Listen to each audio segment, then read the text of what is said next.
Hello friends, good morning. Welcome to learn biology classes. चलिए, हम लोग पिछले क्लास में बायोलॉजी यानी 12th बायोलॉजी का फर्स्ट चैप्टर पढ़ लिए थे, ठीक ना। आज हम लोग शुरू करेंगे 12th बायोलॉजी का सेकेंड चैप्टर, ठीक है। सेकेंड चैप्टर में हम लोग का जो है ना सेकेंड चैप्टर है, इसमें क्या है देखिए। सेकेंड चैप्टर कौन सा है? Sexual reproduction in flowering plants.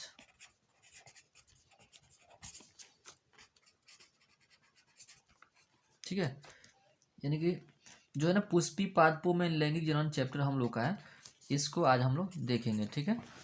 चलिए, आज हम लोग शुरू करते हैं पुष्पी पादपों में लैंगिक जनन चैप्टर का। यानी कि इसमें हम लोग ऑब्जेक्टिव सब देख रहे हैं हम लोग, तो ऑब्जेक्टिव का क्वेश्चन हम लोग 1 बाय 1 करके सब सोल्व करेंगे, ठीक ना। इसको देखते हैं, चलिए आप लोग ध्यान से देखिएगा। ओके, चलिए आज का पहला क्वेश्चन हम लोग का जो है, देखते हैं आज का पहला क्वेश्चन क्या है। इसमें दिया हुआ है, हवा के द्वारा परागित होने वाले पुष्प को कहते हैं, क्या कहते हैं? देखिए, कीट परागित तो नहीं करेंगे, ये कीटों के द्वारा होगा। वायु परागित, हवा परागित, इनमें से कोई नहीं। दो दिया हुआ है इसमें से, हवा के द्वारा परागित होने वाले, तो वायु परागित यानी हवा, एक तरह से हवा के द्वारा हवा परागित भी कह सकते हैं, या फिर वायु परागित। इसको क्या बोलते हैं हम लोग? वायु परागित बोलेंगे, ठीक है। चलिए अगला क्वेश्चन हम लोग देखते हैं। अनुन्मूल्य पुष्प निम्नलिखित निश्चित रूप से होते हैं। अनुन्मूल्य पुष्प क्या होते हैं, अब बताइए। इसमें जो दिया हुआ एक होता है अनुन्मूल्य यानी कि क्लिस्टोगैमस, जिसको हम लोग बोलते हैं ना बंद प्रकार के पुष्प। जो बंद होगा उसमें क्या होगा? स्वपरागण की प्रक्रिया होती है। तो यहाँ पे फर्स्ट ऑप्शन में क्या होगा हम लोग को? स्वपरागित पुष्प होते हैं, जो क्या होते हैं? अनुन्मूल्य पुष्प में होते हैं। उन्मील दिया होगा तो क्या होगा? पर परागण की प्रक्रिया होगी। चलिए ठीक है, हम लोग का फर्स्ट सेकंड क्वेश्चन हो गया। अगला क्वेश्चन हम लोग देखते हैं। अगला क्वेश्चन क्या दिया हुआ है? अगला क्वेश्चन दिया हुआ है, एंटेमोफिलस पुष्पों में परागण का माध्यम होता है। एंटेमो का मतलब क्या होता है? जो होता है ना, जैसे कि एंटेमोफिलस पूछ रहा है, तो ये जो कीट होते हैं ना, कीटों के द्वारा जो परागण की प्रक्रिया होती है उसको क्या बोला जाता है? एंटेमोफिली बोला जाता है। तो यहाँ पे कौन सा होगा? कीट। यहाँ पे ऑप्शन आंसर सही होगा, ठीक है। अगला क्वेश्चन हम लोग देखते हैं। नारियल में तरल एवं गुद्देदार पदार्थ होता है, कौन सा होता है? भ्रूण होता है, अंतर्भित्तीय होता है, भ्रूणपोष होता है, इनमें से कोई नहीं। तो नारियल का जो होता है ना, हम लोग पढ़े थे भ्रूण का जो है ना, तो नारियल में जो होता है ना, जो तरल पदार्थ है वो भी क्या है? भ्रूण है। और जो जो गुद्देदार भाग है वो भी क्या है? एक भ्रूणपोष है, भ्रूण नहीं है, भ्रूणपोष है, ठीक ना। तो नारियल के पानी को क्या बोला जाता है? न्यूक्लियर भ्रूणपोष। और ये क्या है? यानी कि उसको केंद्रकीय, और ये क्या है? कोशिकीय भ्रूणपोष, ठीक है। तो दो प्रकार का भ्रूणपोष इसमें हम लोग देखने को मिलता है नारियल में। कौन कौन सा? केंद्रकीय और एक तो कोशिकीय, ठीक है। अगला क्वेश्चन हम लोग देखते हैं। 5 नंबर क्वेश्चन में क्या दिया हुआ है? मनुष्यों की प्राथमिक शुक्राणु कोशिकाओं में ऑटो की संख्या होती है, ठीक है। ऑटोसोम या फिर ऑटो की संख्या होती है, इसमें दिया हुआ है। प्राइमरी स्पर्मेटोसाइट, ये आपको तीसरे चैप्टर का आ गया इसमें क्वेश्चन, ठीक है। फिर भी हम लोग देखते हैं इसमें क्या देखते हैं। प्राइमरी स्पर्मेटोसाइट्स जो होता है ना, उसमें जो है ना गुणसूत्रों की संख्या पूछ रहे हैं, ठीक है। यानी कि ऑटो पूछ रहे हैं, यानी कि गुणसूत्रों की संख्या पूछ रहे हैं। ऑटोसोम, तो सबको पता है ऑटोसोम क्या होता है। एक होता है ऑटोसोम, ठीक ना। देखो, ऑटोसोम ऑटो होता है यानी कि दैहिक गुणसूत्र, ठीक ना। और दूसरा क्या होता है? सेक्स गुणसूत्र, ठीक ना। सेक्स क्रोमोसोम एक होता है ऑटोसोम, जिसको बोलते हैं हम दैहिक, ठीक ना। तो दैहिक कौन कौन सा होता है? यानी कि 44 प्लस हम लोग एक्स एक्स, या फिर 44 प्लस एक्स वाई, या फिर 44 प्लस एक्स एक्स से इंडिकेट करते हैं, ठीक ना। ये फीमेल के लिए हो गया, ये मेल के लिए हो गया। तो यहाँ पे क्या पूछ रहा है? मनुष्यों की प्राथमिक शुक्राणु कोशिका में प्राइमरी स्पर्मेटोसाइट्स में ऑटो की संख्या होती है, तो यानी कि ऑटोसोम की संख्या पूछ रहा है, ठीक ना। तो यहाँ पे क्या होगा? 44 होगा, यानी कि प्राथमिक जो गुणसूत्र होता है ना, उसमें प्राथमिक गुणसूत्र में और सूत्री विभाजन की प्रक्रिया नहीं हुई होती है, तो उसमें क्या होता है? वो कंप्लीट एक सेल होता है जिसमें 46 गुणसूत्र होते हैं। 44 क्या होगा? ऑटोसोम होगा, और 2 क्या होगा? सेक्स गुणसूत्र होगा, ठीक ना। तो यहाँ पे कौन सा ऑप्शन हम लोग का सही होगा? 44, ठीक है। अगर सिर्फ गुणसूत्र पूछता तो क्या होता? 46, लेकिन यहाँ पे ऑटोसोम पूछ रहा है तो उसमें क्या होगा? 44 होगा। चलिए ठीक है, अगला क्वेश्चन हम लोग देखते हैं। पुष्पीय पौधों के भ्रूणपोष में कितने गुणसूत्र होते हैं? अब पुष्पीय पादप जो होते हैं यानी कि उसके भ्रूणपोष में कितने यानी कि गुणसूत्रों की संख्या क्या होती है? ट्रिपल यानी 3n होती है, ठीक ना। सेंट्रल सेल होता है जो डिप्लॉयड होता है, और उसमें एक गैमेट यानी कि जो नर युग्मक आके फर्टिलाइज करता है, तो क्या होता है? भ्रूणपोष का निर्माण होता है, और ये क्या होता है? 3n हो जाता है। चलिए अगला देखते हैं हम लोग क्वेश्चन। युग्मक बनने की क्रिया को क्या कहते हैं? ये तो हम लोग जानते हैं, युग्मक बनने की प्रक्रिया क्या होती है? युग्मक जनन कहलाती है। हाइड्रीला में रंध्र, हाइड्रीला जो होता है ना उसमें रंध्र कहाँ पाए जाते हैं? हाइड्रीला पूछ रहा है पत्तियों पर, तनों पर, दोनों में इनमें से, या फिर इनमें से कोई नहीं। तो हाइड्रीला में क्या पाया जाता है? इनमें से पर हाइड्रीला, हाइड्रीला में रंध्र, हाइड्रीला क्या है? एक जलीय पादप है, तो उसके पत्ते पर तो होगा नहीं, तने पर, तने पर रंध्र कहाँ पाया जाता है? इनमें से कोई नहीं होगा, ठीक है, इसमें से नहीं होगा, ठीक है। अगला क्वेश्चन देखते हैं हम लोग। प्राकड़ का बाह्य चोल बना होता है, प्राकड़ का जो बाह्य चोल होता है ना किससे बना होता है? प्लेक्टोसेलुलोज से, लिग्नोसेलुलोज से, स्पोरोपोलिन से, प्राकिट से। जो प्राकड़ होता है यानी कि पोलन ग्रेन होता है, उसके ऊपर टाइपिटम एक कण स्रावित करता है, ठीक ना, जिसको हम लोग क्या बोलते हैं? स्पोरोपोलिनिन। स्पोरोपोलिनिन का जो कण होता है ना, पादप के सबसे कठोर कठोर पदार्थ होता है, यही क्या होता है ना, पोलन ग्रेन के ऊपर रहता है, ठीक है। तो ऑप्शन हम लोग का सी हो जाएगा, स्पोरोपोलिनिन। और यही जो स्पोरोपोलिनिन जो होता है ना, जो ये क्या किसी भी एसिड से या फिर अल्कलाइन से या फिर एंजाइम से नष्ट नहीं होता है, तो हजारों वर्षों तक क्या होता है ना, ये पृथ्वी पर फोसिल्स यानी कि जीवाश्म के रूप में उपस्थित होता है। चलिए अगला फिर क्वेश्चन आ गया। अनुन्मील्य परागित पुष्प होते हैं। अनुन्मील्य देखो यहाँ पे उन्मील, अनुन्मील्य यहाँ पे भी था, और अनुन्मील्य यहाँ पर भी आ गया क्वेश्चन, ठीक है। तो अनुन्मील्य कौन सा होता है? कीट परागित होते हैं, चमगादड़ परागित होते हैं, या फिर स्वपरागित होते हैं। तो अनुन्मील्य सबको पता है क्या होता है? स्वपरागित पुष्प होते हैं अनुन्मील्य, ठीक है। अगला हम लोग देखते हैं, अंड समुच्चय बना होता है। अंड समुच्चय किससे बना होता है? अंड कोशिका से, सहायक कोशिका से, इनमें से दोनों से, प्रति व्यासंग कोशिका से, ठीक है। तो अंड कोशिका जो होता है ना, यानी कि हम लोग देखते हैं यहाँ पे 3 यहाँ पे होता है कोशिका, 3 यहाँ पे और 2 यहाँ पे, ठीक है। 2 मतलब 2 न्यूक्लियस होते हैं, 1 कोशिका होता है। 3 जो कोशिका होते हैं यहाँ पे अंड कोशिका होते हैं, और 2 ये कहते हैं सहायक कोशिका। ये दोनों मिला के क्या बोलते हैं हम लोग? अंड को, यानी कि अंड समुच्चय बोला था, एक एपरेटस कहा जाता है। तो यहाँ पे क्या हो जाए? सहायक कोशिका और अंड कोशिका दोनों हो जाए। सी ऑप्शन सही होगा यहाँ पे, ठीक है। अगला क्वेश्चन हम लोग देखते हैं, ठीक है। अगला क्वेश्चन क्या दिया हुआ है? पानी द्वारा पर परागण को कहते हैं। पानी द्वारा जो परागण की प्रक्रिया होती है उसको क्या बोलते हैं? जल परागण, ठीक है। चलिए अगला हम लोग क्वेश्चन देखते हैं आज के लिए, आज का।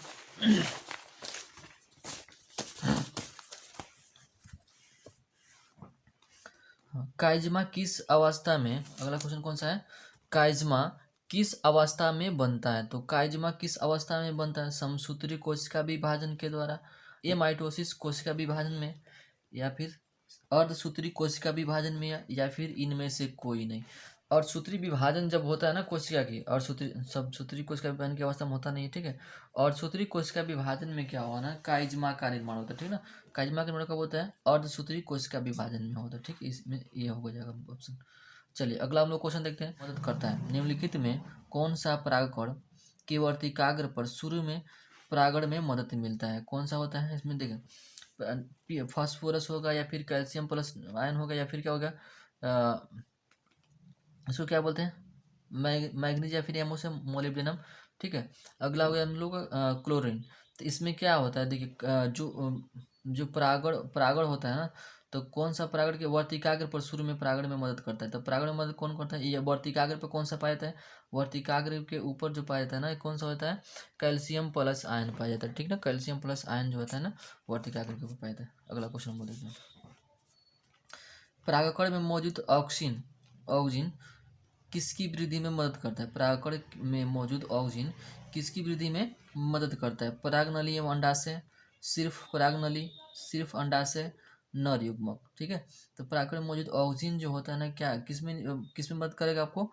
यानी कि परागनली एवं अंडाशय को मदद करेगा, ठीक ना। अगला क्वेश्चन देखते हैं हम लोग।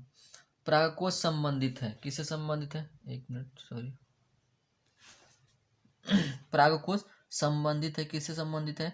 परागकण निर्माण में, परागकण विकास में, पुष्प कलिका के खुलने से, अस्टिग्मा वर्तिकाग्र द्वारा परागकण का ग्रहण। ठीक है, तो इनमें से कौन सा होगा आप लोग बताइए। देखिए इसमें से क्या हो सकता है? परागकोश संबंधित है। परागकोश जो होता है ना, जिसमें क्या होता है? परागकोश। ठीक है, पुष्प कलिका के खिलने से परागकण का निर्माण तो होगा नहीं परागकोश में, परागकण विकास इस भी नहीं होगा, पुष्प कलिका के खिलने से होगा। ठीक ना।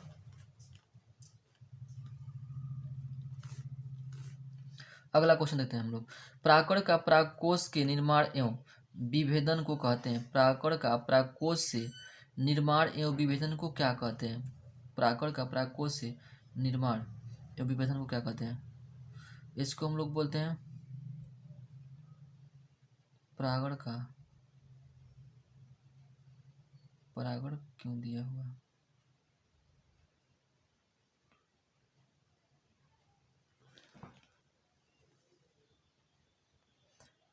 परागण नहीं होगा यहाँ पे, परागकण होगा। ठीक ना, यहाँ पे क्या होगा? परागण दिया हुआ है लेकिन परागण नहीं होगा, यहाँ पे परागकण होगा। ठीक ना, परागकण। परागकण का परागकोश से निर्माण को क्या कहते हैं? तो ठीक है, माइक्रोस्पोरोजिनेसिस कहा जाता है परागकण के निर्माण को। परागकण को क्या कहता है? माइक्रोस्पोर। और माइक्रोस्पोर की निर्माण की प्रक्रिया क्या कहलाती है? माइक्रोस्पोरोजिनेसिस कहलाती है। ठीक है, चलिए अगला क्वेश्चन देखते हैं हम लोग। किसी डाइथिकस परागकोश में होता है। अब डाइथिकस परागकोश में क्या होता है हम लोग देखिए बताइए यहाँ पे। किसी डाइथिकस परागकोश में क्या होता है? ठीक है, 4 माइक्रोस्पोरेंजिया, 3 माइक्रोस्पोरेंजिया, 2 माइक्रोस्पोरेंजिया, फिर 1 माइक्रो। डाइथिकस जो परागकोश होता है उसमें कितना होता है? 4 माइक्रोस्पोरेंजिया होता है। 4 माइक्रोस्पोरेंजिया, अलग अलग चारों खंडों पे क्या पाता है? माइक्रोस्पोरेंजिया, जिसको बोलते हैं हम लोग लघु लघु बीजाणुधानी। ठीक है, अगला क्वेश्चन देखते हैं। किसमें परागकोश में अर्धसूत्री विभाजन होता है? एंडोथेसियम कोशिका में। ये तो क्या है? जो लेयर बनता है उसको परागकण में, या फिर टाइपिटल कोशिका में, या फिर स्पोर मातृ कोशिका में क्या होता है? अर्धसूत्री विभाजन की प्रक्रिया होती है। ठीक है, किसमें परागकण का निर्माण होता है? अगला क्वेश्चन क्या है? किसमें परागकण का निर्माण होता है? परागकोश में, वर्तिकाग्र तंतु, पोलन सेक में। परागकण का निर्माण कहाँ होता है? परागकोश में। ठीक है, अगला क्वेश्चन देखते हैं। परागकण होता है, परागकण कैसा होता है? अगुणित, द्विगुणित, त्रिगुणित या चतुर्गुणित। तो परागकण क्या होता है ना, परागकण जब अर्धसूत्री विभाजन के द्वारा बनेगा तो क्या होगा? अगुणित होता है। ठीक है, पुष्पीय पौधों में लैंगिक जनन की खोज की थी कौन सा? कामेरारिन्स, नवास्चिन, स्ट्रासबर्गर, महेश्वरी। कौन कौन होगा इसमें से बताइए आप लोग। कामेरारिन्स जो है ना, यही किया था कौन सा? पुष्पीय पौधों में लैंगिक जनन की खोज। टाइपिटम का कार्य है सुरक्षा, पोषण, श्वसन। सुरक्षा एक ऑप्शन छूट गया है इसमें, सुरक्षा, पोषण। तो टाइपिटम क्या करता है यहाँ पे? टाइपिटम का जो कार्य है, देखिए यहाँ पे क्या करता है? शोषण नहीं होगा लेकिन सुरक्षा भी करता है और क्या करता है? पोषण भी करता है। तो यहाँ पे जो है ना, क्या हो जाएगा? ऑप्शन ए और बी दोनों हो जाएगा। ठीक ना, ए और बी दोनों सही होगा। ठीक है, ये क्या करता है? टाइपिटम सुरक्षा भी प्रदान करता है और पोषण भी प्रदान करता है। चलिए अगला देखते हैं हम लोग। अगुणित कोशिका के संयोजन की प्रक्रिया होती है। अगुणित कोशिका के संयोजन की प्रक्रिया क्या कहलाती है? कोशिका चक्र, और सूत्री विभाजन, समसूत्री विभाजन, या फिर सिंगाइमी। जो अगुणित कोशिका जो क्या होता है ना, यानी गाइमिट है, दोनों का संलयन क्या होता है? सिंगाइमी कहलाता है। ठीक है, किस फल का बीज चोल खाया जाता है? जायफल का, लीची का, शरीफा का, इनमें से सभी होगा। ठीक है, पिछले कक्षा में, पिछले चैप्टर में हम लोग पढ़ लीजिए इसको। निम्न में से कौन कीटभक्षी पौधे हैं? कीटभक्षी पौधे कौन से? ड्रोसेरा है, नेफेंथिस है, हाइड्रिला। ड्रोसेरा, नेफेंथिस क्या होते हैं? कीटभक्षी पौधे होते हैं, ड्रोसेरा, नेफेंथिस। ठीक है, एक होता है घटपांडी। तो ये सभी क्या होते हैं? कीटभक्षी पौधे होते हैं। ठीक ना, तो हम लोग का ऑप्शन सी आंसर सही होगा। चलिए अगला क्वेश्चन हम लोग शुरू करते हैं। अगला क्वेश्चन और भी है। ठीक है, दिया हुआ है दोहरा निषेचन में भाग लेने वाले कुल केंद्रक की संख्या होती है। तो दोहरा निषेचन में कुल कितने केंद्रक होते हैं जो भाग लेते हैं? यानी कि हम लोग देखा जाए यहाँ पे तो दोहरा निषेचन जब होता है तो उसमें कुल केंद्रक कितने होते हैं? यानी कि जो कोशिका, तो एक जो होता है ना, तो उसमें कोशिका टोटल कितने होते हैं? 7 होते हैं। न्यूक्लियस 8 होता है, लेकिन जो कुल केंद्रक की संख्या पूछ रहा है, तो केंद्रक हम लोग देखा जाए तो क्या होगा, 2 तो सेंट्रल सेल में होते हैं, ठीक है, 2 न्यूक्लियस का सेंट्रल सेल में, एक यहाँ पे होता है। अब यहाँ से क्या होगा, एक ये भी जाएगा और एक क्या आ जाएगा, इसमें आ जाएगा, तो 3 ये हो गया और 2 ये हो गया, यानी कि टोटल कितना हो जाएगा, 5 न्यूक्लियस की होगी, ठीक है। तो 5 हम लोग का ऑप्शन हो जाएगा, ठीक है, डी। किस में एंडोस्पर्म कड़ा तथा सेलुलोजिक हो जाता है, ठीक है। किस में एंडोस्पर्म कड़ा तथा सेलुलोजिक हो जाता है? आम में, नारियल में, फाइटेलेफॉन्स में, आइवरी बेर में जो होता है, या फिर रेड़ी में। तो इसमें देखा जाए किस में होता है, तो आम हो गया, नारियल हो गया, इसमें नहीं होगा।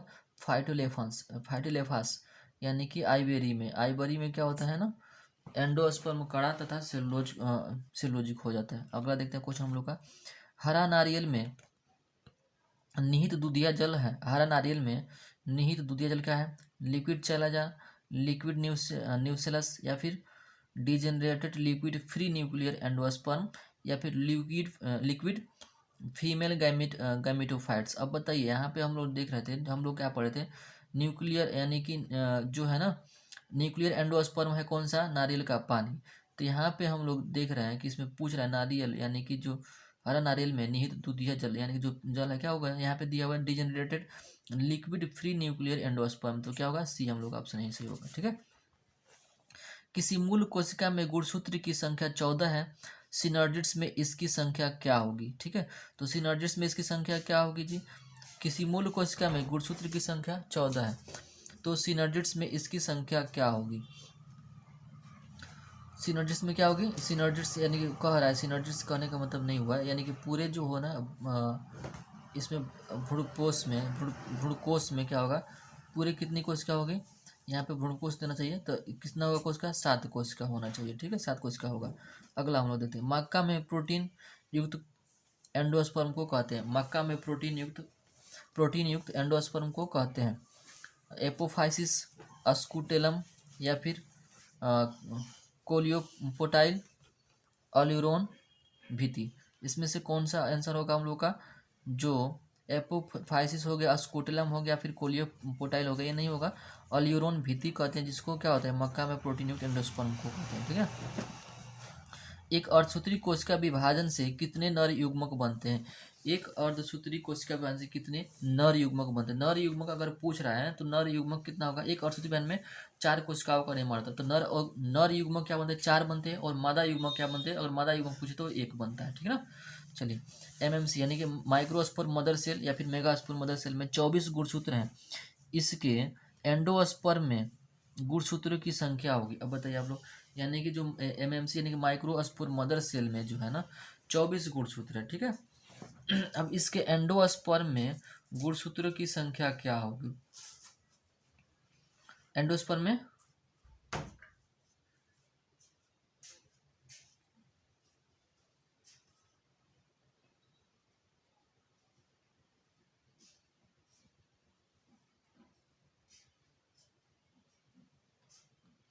ठीक है। तो माइक्रोस्पर्म मदर सेल में क्या हो गया, 24 गुणसूत्र है, और इसके एंडोस्पर्म में गुणसूत्रों की संख्या क्या हो जाती है, एंडोस्पर्म जो होता है ना, यानी कि वो पहले से डिप्लॉयड होता है, ठीक है। तो इसमें से जब डिप्लॉयड होता है तो 12 से ये भी चला जाएगा, तो यानी क्या हो जाएगा, टोटल 36 हो जाएगा, ठीक ना, यानी ट्रिपलेट होता है वो। अब आधुनिक भ्रूण विज्ञान के जनक है, आधुनिक भ्रूण विज्ञान के जनक कौन है, एक मिनट, आधुनिक भ्रूण विज्ञान के जनक हैं स्लाइडन एवं स्वान, हर्टविग, अरस्तु, या फिर वानवीर। तो इसमें से क्या हो जाएगा हम लोग का, वानवीर हो गए जो आधुनिक भ्रूण विज्ञान के जनक है। अगला हम लोग देखते हैं अस्ट्रावायलेंथस कुनियाना, यानी कि अस्ट्रावायलेंथस कुनियाना जो है ना, नीलाकुर यानी जिसको बोलते हैं, 12 वर्ष में एक बार पुष्प कर्ण से गुजरता है। विगत 2006 में 6 के सितंबर अक्टूबर में पुष्प लगा था। यह किस पहाड़ी क्षेत्र में पाया जाता है, केरल एवं कर्नाटक में, उड़ीसा, आंध्र प्रदेश, एवं मध्य प्रदेश। तो यहाँ पे देखा जाए तो जो 2006 में हुआ था ना, तो पूरे रोड पे नीलाकुरंजी का पुष्प जो है ना पूरे रोड पे बिखरा हुआ था। लोग उसको देखने के लिए जाते थे, इतना ज़्यादा वहाँ पे था ना पूरा रोड पे। तो केरल और कर्नाटक में ये सभी जो है ना पौधे पाए जाते हैं जहाँ पे इसका पुष्प निकलता है। ठीक है, अगला क्वेश्चन देखते हैं हम। एंडोस्पर्म द्वारा किसे पोषण दिया जाता है? एंडोस्पर्म द्वारा किसे पोषण दिया जाता है? बीज को, फल को, एंडोस्पर्म को या फिर भ्रूण को? तो एंडोस्पर्म द्वारा यानी कि ये क्या है, भ्रूणपोष है एंडोस्पर्म, तो भ्रूण को ही क्या देगा, पोषण देगा। ठीक है, अगला हम लोग क्वेश्चन देखते हैं। आवृत्ति बीजी में निषेचन होता है। आवृत्ति बीजी जो होता है उसमें कैसा निषेचन होता है? न्यूसेलस में या भ्रूणकोष में, अंडाशय में या ओव्यूल में। तो जो आवृत्ति बीजी में निषेचन की प्रक्रिया जो होती है किस में होती है?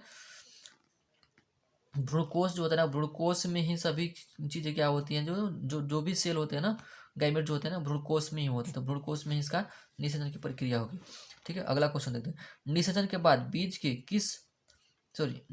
के बाद बीज आवरण किससे बनता है?